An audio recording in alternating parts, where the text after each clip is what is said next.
Hello, this is Team 18, and today I'd like to talk about our idea, which of change employment. Here's today's contents. And first, I'd like to give you some background about our ideas. Let me start with a question. 49% among persons with mental disabilities. What do you think this number is?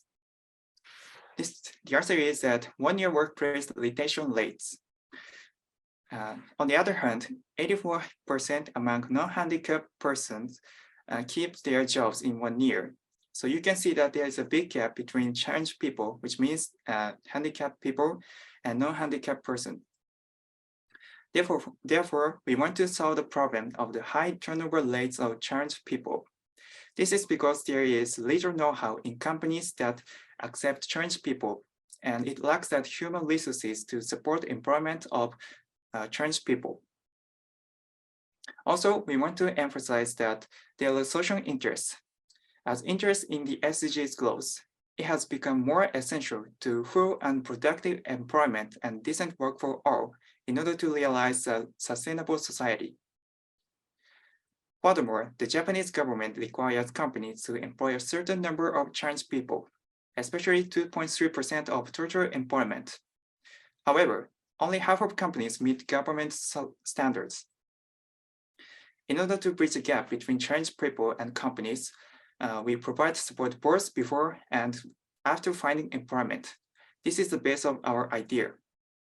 Secondly, I'm going to talk about existing services. There are some recruitment services that provide support both before and after employment by only humans. However, there are some limits.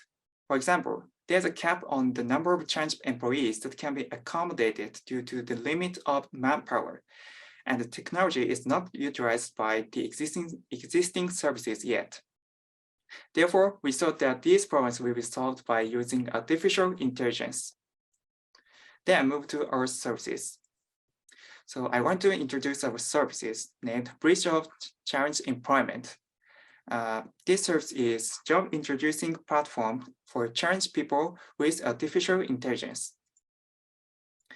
Here is feature of using AI. When the service is run by only people, there are some limits, like as I said before. However, when the service is run by artificial intelligence and people, we can provide service more efficiency with lower costs, and the service will match individual characteristics. Then let me introduce detail of our services. There are two kinds of support, before and after employment. In before employment, we provide job matching AI. We made prototype of this service in mockup. In after employment, we provide 3 services: condition forecasting, chatbot, and e-learning. Because of less time, I'll give you some details only for before employment. Here is the overview of the job matching AI. User will write resume to the interface. Then artificial intelligence will recommend the jobs for users. Next, I want to explain about mockup. Here is the overview of the mockup. Input the resume to the interface. Then artificial intelligence will analyze the resume. Then AI will show some types of users. Okay, so let me demonstrate the mockup. Lisa, お願いします。Okay, so when you write the resume to this interface, then save your resume.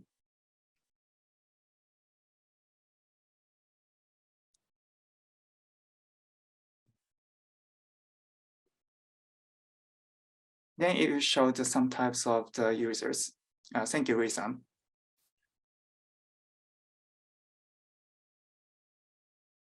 Here's the details of the mockup. And so we have less time, so I'll skip this slide.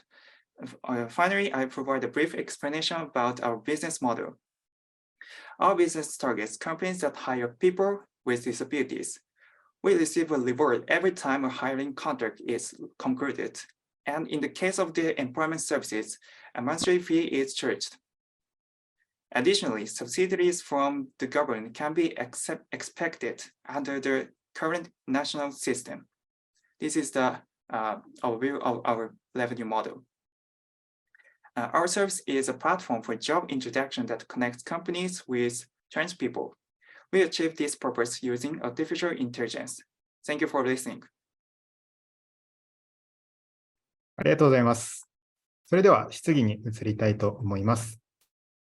はい、課題はとってもいいと思います。障害者が働きやすい状況を作ると、企業も障害者もトータルでは助かると思うんで、あと、どういうタイプの障害がある人が、どういうタイプの仕事で今までうまくいって、どういうタイプでうまくいかなかったみたいな、データとかがないとマッチングうまくいかないと思うんですけど、そこってどうやって貯めていったりする？そうですね、初期の、ビジネスモデルといたしましては、最初はどうしてもその障害者関連のデータを集めるのがとても難しいのと不足しているっていうのもあるので、先ほど申し上げたような既存なサービスと業務提携をすることで、事業としてはスタートして、で、十分にリリースできる段階になった状態で、事業としてリリースを考えています。あと、必要な部分のその人のサポートはあった方がいいと思うんです。例えば心のケアとか。はい。で、どういうところを機械にやらせて、どういうところは人がやるんですか？そうですね、一応その全般的に人と AI が共同して行うっていうことを想定しておりまして、それを行うことによって、対応できる障害者雇用の数が増えるよねっていうのが、そうですね、サービスとして価値がある部分かなと考えております。先ほど申し上げた通りで、既存のサービスで人間が行えばできるサービスはもちろんいっぱいあるんですけども、それでもなお現状としては、リテンション継続率っていうのがそんなに高まってないってことは、現状のサービスだけだと対応できないよねっていうところに着目して、AI を使って対応できる数を増やせた方が、数も増えますし、より低いコストで対応できるよねっていうのが、自分たちの提供したいサービスとなります。日本市場の人物とマッチングさせるみたいなのがあった。あそこがちょっと元の資料の時もあまりよく分かんなかったです。そうですね。モックアップの段階で、障害者関連のデータを見つけるのが難しかったので、単純に履歴書からどんな日本の歴史上の人物のタイプかみたいなのを、算出してくれるっていうものを作って、で、将来的には、仕事の特性とかそういうところにも反映できるかなっていうので、このモックアップを作成したというような意図となっております。ありがとうございます。ありがとうございます。